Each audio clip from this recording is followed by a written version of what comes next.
Okay, Team Titleist, we're back. We've completed the backswing, and now it's time to transition from backswing to downswing and start the downswing. So how do we do this? Is there a pause? Right? In my opinion, no, there's not.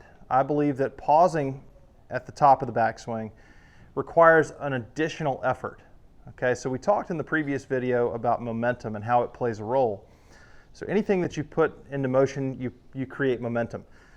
That momentum, once you stop applying your effort, in that case to lift the club into the end of the backswing, once you cease to apply your effort, the motion is just coasting on momentum at that point. So at some point that momentum will run out. It won't have any more energy left in it. And if we've moved something upward, what's going to happen is gravity will begin to act on that thing. So if I do this with a golf ball, just toss it up, I'm generating force in the upward direction.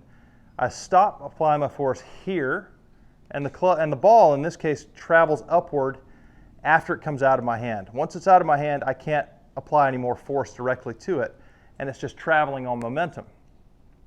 And obviously you see it reaches a point where it's got no energy left, and gravity pulls it down. So that's a great way to find your rhythm for transition.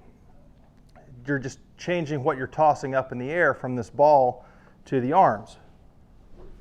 Right? So you see I create the backswing that we talked about, only so fast that I reach my end range point. And then I let momentum carry it up just a brief moment, and it looks like it hesitates there. And then it starts to fall back down. So that's happening through the act of gravity pulling my arms back toward the ground.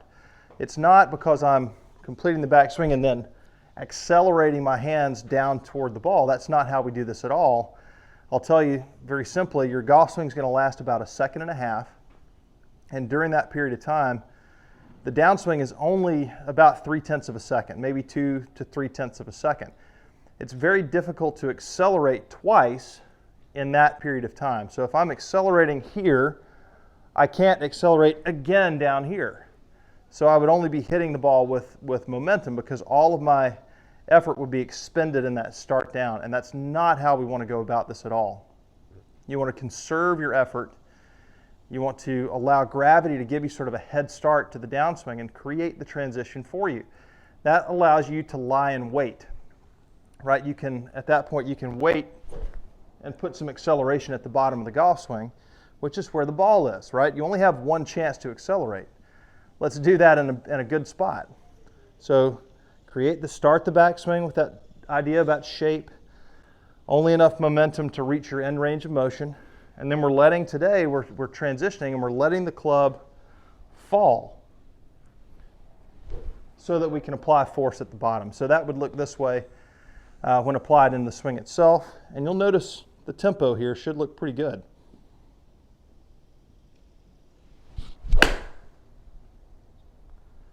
So I'm conserving my effort. I'm waiting to apply speed at the bottom.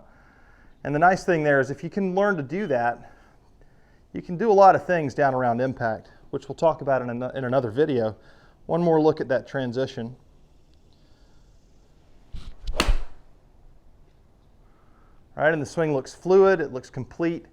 It doesn't look full of effort. I wouldn't say it's effortless.